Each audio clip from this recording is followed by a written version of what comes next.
So you're thinking of hiring a realtor, you want to get someone to list your home, but you're not exactly sure what questions you want to ask. It's certainly helpful to ask the same questions of everyone you're interviewing if you're interviewing multiple agents. And so here are sort of the top 10 in my book of the questions that you want to ask to make sure that you're hiring an agent that you're going to feel great about working with and that will get you to closing.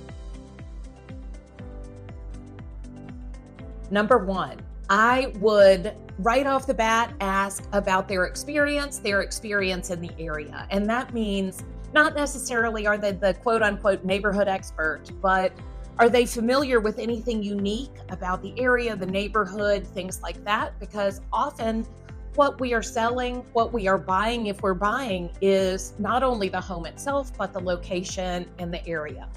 That also speaks to pricing and knowing what the market is like in that specific area. And that can mean county, city, so on and so forth. It doesn't have to necessarily mean a smaller neighborhood area, but just make sure that they've got good access to all the tools that they need to show your house and its location off. Number two, I think experience really matters. And that doesn't necessarily mean I've been a realtor for 15 years.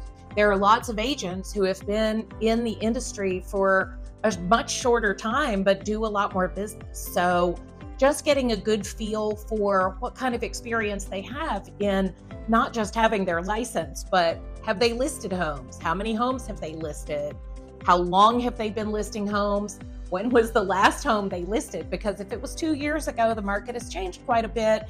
You want to make sure that you're working with someone who is up to speed on the market as it is right now, not a while ago. Number three, make sure that you've got someone who understands the forms and legalities of selling whatever it is that you're selling. Make sure that they can explain your liabilities, your issues, that they can explain any questions that you may have about the documents that you sign, and the what ifs that might happen as you go along through the process. That is hugely important, and in an atmosphere and a landscape where our forms keep changing, kind of a big deal. Make sure that you've got someone who is remotely personable and can deal well, let's say play well with others. You don't want to hire the agent that's like the hard charging jerk that you think, okay, they're going to be able to negotiate for me. Because if they don't have a great reputation or they come off as like super abrasive to you, they may come off to other agents, other clients as super abrasive and just make the process overall more difficult. Number five, marketing. One of the biggest parts of listing a home is the marketing. That is a huge part of what we do on the listing side. So you want to make sure that you have a good handle on how they're going to market your home.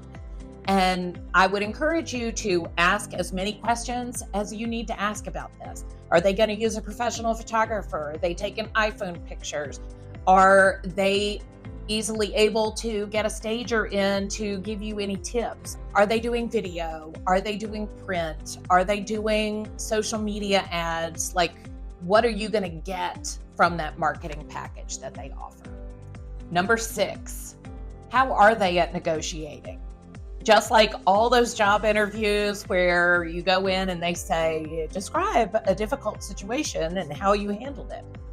You might want to ask, describe a situation where there was an opportunity for negotiation and you were able to help your client get a better deal, get more money, get a home for less money, that sort of thing, to get a feel for how they're going to negotiate for you. Because it's real easy to write a contract at the list price and, just do exactly what the seller wants if there is no other competition. But how are they going to help get your listing the best price, the best terms, all of that stuff to work for you? Number seven, how are they going to handle all of the things from contract to close? Make sure that if you know that you've got specific things that need to be done, that you've got an HOA, that they know how to deal with that. If you've got a septic tank that needs to be pumped or checked or a well or anything like that, that they have all of those in their workflow so you don't get a week away from closing and only then find out that they dropped the ball on something that you were supposed to do and it pushes your closing off or makes the whole thing fall to pieces. Number 8, another question to ask is, what do we need to do to get to closing? How can we make that process go more smoothly once we get a contract? Make sure that they're going to be involved. Maybe you are selling a home and you are 2 people and you both work all the time, or you have small kids or whatever, that if there are contractors that need to come in and do repairs, that they're going to be able to be involved or follow up on them. So again, everything goes smoothly to actually get to the closing table. Some agents are going to be more involved with that. Some are not going to want to be involved with that, which is fine. There's room for everyone in the way things operate. It's just a matter really of what is a better fit for you and your family or whoever else you're selling the home with. Number 9. This is going to seem sort of insignificant, but trust me, it gets pretty significant when you are dealing with somebody over a period of time and having to communicate with them pretty regularly. I think a good question is always, how do you communicate? Are you an emailer? Are you someone who just wants to know when there's an offer? Like, tell me when the showing is, I'll get out, and then tell me when we have a good offer. And beyond that, I don't want to know anything. Some people want an update every day.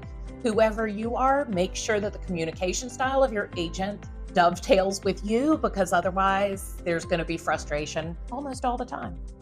Number 10, how do you deal with other agents and other potential clients if they're having an open house and unrepresented folks walk in the door? Regardless of who they're talking to, do they play well with others?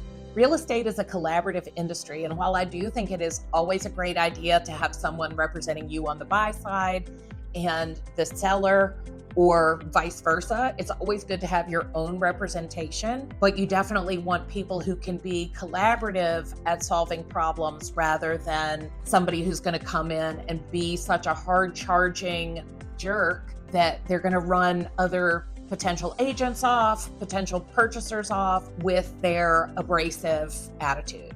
And they're out there. Lots of them are going to come in and just say, they get results. But if you dig down into that a little bit more and ask them how they play with others, you may get a little bit more insight into how they actually work. And that's going to impact how you deal with them, but also how they deal with whoever is bringing the offer.